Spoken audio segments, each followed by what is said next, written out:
Everyone, welcome back to my channel. आज हम Maslow need hierarchy theory करेंगे। ठीक है, लास्ट हमने जो डिस्कस करी थी मोटिवेशन के, तो उसके आज हम थ्योरी डिस्कस करेंगे आपके साथ मास्लो हायरार्की थ्योरी। ठीक है, मास्लो हायरार्की थ्योरी में क्या है, जो बेसिकली मास्लो हायरार्की थ्योरी एक नीड्स है, जैसे कि अपने एम्प्लॉयज को जो अपनी नीड्स हैं वो कैसे सेटिस्फाइड करनी है, एम्प्लॉयज नीड। ठीक है, तो हम जो एम्प्लॉयज की नीड है उसको आज एक मास्लो हायरार्की थ्योरी में डिस्कस करेंगे।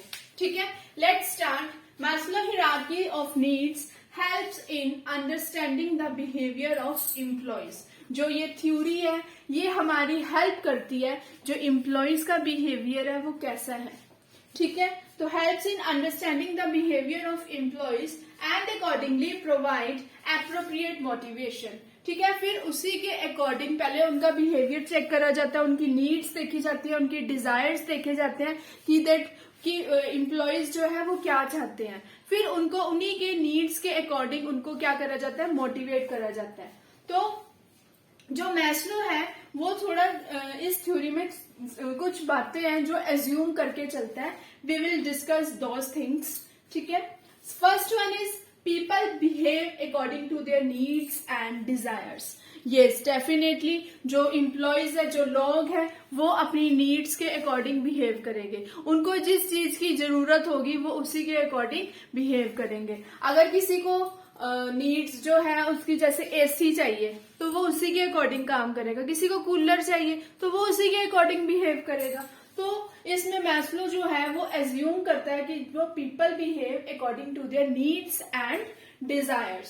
Second one is it is possible to arrange the needs of an individual in order of hierarchy. कि एक ये जो ऑर्डर नीड्स की ऑर्डर है उनको एक हायरार्की, उनको एक लाइन में उनको अरेंज करना जरूरी है। अगर जैसे सबसे पहले जो है हमारी नीड वो क्या है, हमारी फूड शेल्टर। ठीक है, अगर हमारे पास खाना ही नहीं होगा तो हम आगे और क्या जाएंगे। ठीक है, जो इंसान है उसको काम करने के लिए काम करना है तो उसको खाना भी जरूरी है। अगर उसको खाना ही नहीं मिलेगा तो वो काम भी नहीं करेगा। तो सबसे जो फर्स्ट नीड है वो हमारी क्या है, फूड एंड शेल्टर। तो इन फूड एंड शेल्टर को अरेंज करना है, कैसे करना है, तो ये कौन सी होगी, फर्स्ट वन होगी। तो वो कह रहा है कि जो है it is possible to arrange the needs in order of hierarchy. कि जो ऑर्डर इसको नीड्स को ऑर्डर में करना है वो क्या है, पॉसिबल है।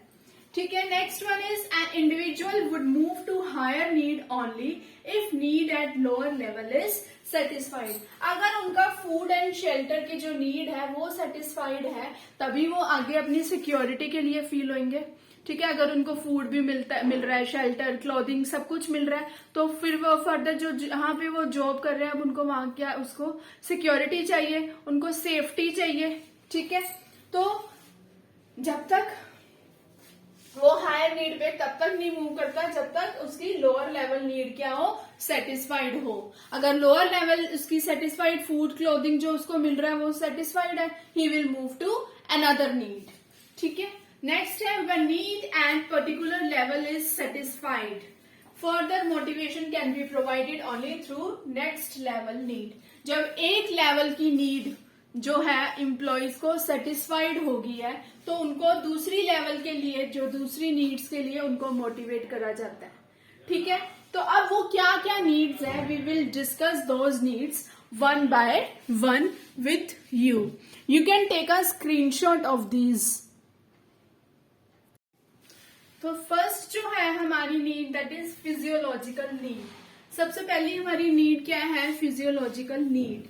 ठीक है, most basic need that is hunger, shelter and food. जो हमारी नेसेसिटी आइटम्स है, दैट इज हमारे को क्या चाहिए, फूड, शेल्टर, हमारी क्लोथिंग, ये सब किस नीड के अंडर आती है, दैट इज फिजियोलॉजिकल नीड। अब फिजियोलॉजिकल नीड्स कैसे हम सेटिस्फाइड कर सकते हैं, तो ये हम कैसे सेटिस्फाइड कर सकते हैं? By offering incentives. हम एम्प्लॉयज को अच्छे इंसेंटिव्स दे सकते हैं, उनको गुड सैलरीज, लेबर को वेजेस, ठीक है, अगर टाइमली हम देते रहेंगे तो जिससे वो अपना फूड तो एटलीस्ट जो उनकी बेसिक जो नीड है उसको वो क्या है सेटिस्फाइड कर सकते हैं। उसके बाद वंस हमारी जब फिजियोलॉजिकल जो बेसिक नीड सेटिस्फाइड हो जाती है तो अब जो एम्प्लॉय है वो अपनी जो सेफ्टी नीड मांगता है कि हमारी जो वहां जिस इन्वायरमेंट में वो काम कर रहे हैं, जिस वर्किंग कंडीशंस में वो काम कर रहे हैं वो क्या हो, उनको हार्मफुल ना हो। ठीक है, कोई भी जहां इन्वायरमेंट है, जहां ऑर्गेनाइजेशन में वो काम कर रहे हैं, कुछ एक्सीडेंटली उनसे कुछ हो जाता है तो रिस्की होता है। तो जो उस चीज के लिए जो एम्प्लॉय है वो क्या डिमांड करता है, एक सेफ्टी। ठीक है, उनकी जो after satisfying physiological needs the next need arises that is safety needs. Safety क्या हो जाती है कि जिससे उनका फ्यूचर क्या हो, सिक्योर हो। ठीक है, तो सेफ्टी फ्रॉम एक्सीडेंट्स, मैंने ये भी बताया कि डैमेज कुछ हो गया, ठीक है, या कुछ जहां मतलब कुछ भी काम कर रहे हैं, बीमार हो गए, कुछ भी जो उनकी एक सेफ्टी नीड्स। तो इस नीड्स को हम सेटिस्फाइड कैसे कर सकते हैं? उनको जॉब सिक्योरिटी प्रोवाइड करनी, ठीक है, उनको पेंशन स्कीम प्रोवाइड करनी, उनको इंश्योरेंस देनी। ठीक है, तो इस नीड को हम कैसे सेटिस्फाइड कर सकते हैं? टाइमली उनको जॉब सिक्योरिटी प्रोवाइड करनी, पेंशन्स देनी, इंश्योरेंस देनी। ठीक है, तो अब फर्स्ट भी सेटिस्फाइड होगी, सेफ्टी भी सेटिस्फाइड होगी। अब थर्ड जो नीड अराइज होती है that is belonging needs. Belonging needs that is affection, love, friendship, sense of belongingness, ये सारी इसमें बिलोंगिंगनेस नीड्स में आ जाती है। ये कैसे सेटिस्फाइड होगी भाई? ये तभी सेटिस्फाइड होगी अगर एम्प्लॉयज जो है आपस में काम अच्छा करेंगे, कोऑर्डिनेशन अच्छा रखेंगे, अच्छे रिलेशंस आपस में बना के रखेंगे। तो belongingness need refers to affection, sense of belongingness. This can be satisfied by encouraging team work. मैंने आपको पहले भी कहा कि ये कैसे सेटिस्फाइड हो सकती है? कोऑर्डिनेशन में काम करने में। जो एम्प्लॉयज है वो टीम वर्क अगर करेंगे तो ही वो सेटिस्फाइड हो सकती है। Permit workers to opportunity to interact socially and develop cordial relation with colleagues. जो वो काम करे आपस में और अपना रिलेशन क्या है अच्छा बनाए आपस में, इसको हम बोलते हैं बिलोंगिंग नीड्स। नेक्स्ट है esteem need which is most important. अब फिजियोलॉजिकल भी सेटिस्फाइड होगी, सिक्योरिटी भी मिल गई, बिलोंगिंग भी मिल गई, आपस में फ्रेंडली रिलेशंस भी हो गए। अब जो है एम्प्लॉय ऑर्गेनाइजेशन में क्या डिमांड करेगा? अपनी रिस्पेक्ट, अपना स्टेटस, अपनी रिकॉग्निशन। ठीक है, इसको ये जो नीड है, ठीक है, ये अब हम कैसे सेटिस्फाइड कर सकते हैं? जब जो एम्प्लॉय है ऑर्गेनाइजेशन में काम कर रहा है, अच्छा कर रहा है, गुड परफॉर्म कर रहा है, कैसे परफॉर्म कर रहा है, उसको टाइमली मोटिवेट करना, उसको ठीक है डीमोटिवेट नहीं करना, उसको नेगेटिव नहीं लेके जाना, उसको पॉजिटिव में ही रखना है, उसको रिस्पेक्ट देनी, उसको अच्छा स्टेटस प्रोवाइड करना।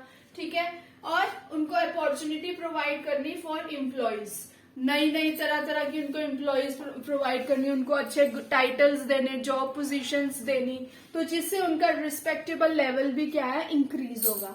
लास्ट है सेल्फ एक्चुअलाइजेशन नीड्स। अब सेल्फ एक्चुअलाइजेशन नीड्स में क्या आ जाती हैं? जैसे growth, self fulfilment and achievement of goals. ये जो सेल्फ हमारे अपनी जो है सेल्फ एक्चुअलाइजेशन नीड्स, ये हमें जैसे टाइमली ऑर्गेनाइजेशन में काम कर रहे हैं, हमें इंडिपेंडेंटली काम करना, मतलब किसी पे डिपेंड होके काम नहीं करना, इंडिपेंडेंटली। जो हमें सेल्फ एक्चुअलाइजेशन नीड आती है मीन्स अगर ऑर्गेनाइजेशन में हम काम कर रहे हैं तो टाइमली हम क्या अपने डिसीजन, फ्रीक्वेंटली डिसीजन भी ले सके। तो these needs include growth, self fulfilment and achievement of goals and offer the freedom to take the decisions. ठीक है, तो ये थी हमारी मैस्लो थ्योरी जो बहुत इंपॉर्टेंट है। आज के टॉपिक में मैं आज इतना ही करवाऊंगी, आप स्क्रीनशॉट ले सकते हो इसका। अगर आपको ये मेरा अच्छा लगे तो please don't forget to subscribe my channel and like my videos. Thank you and have a nice day.